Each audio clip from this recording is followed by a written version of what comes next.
Hello বন্ধুরা, আজকে আমি তোমাদের সঙ্গে মায়ের তৈরি স্পেশাল খিচুড়ি রেসিপিটা নিয়ে চলে এসেছি।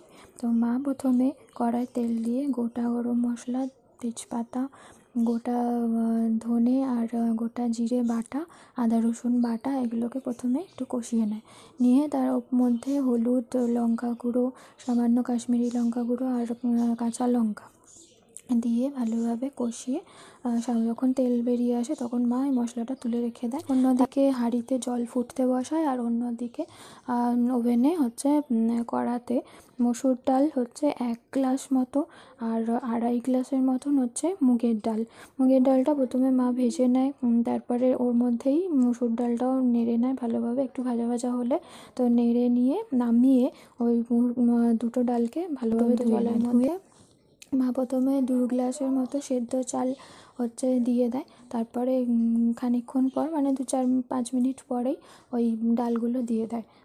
ফুটে আসার পর প্রথমে আলু আর গাজরটা দিয়ে দেয়। তারপর 2-4 মিনিট পরেই পেঁয়াজ ভাজা আর সমস্ত মশলা যেটা তৈরি করে রেখেছিলো সমস্ত কিছু দিয়ে ভালোভাবে নাড়িয়ে সবজিগুলো দিয়ে প্রথমে আলু আর গাজরটা দিয়ে দেয়।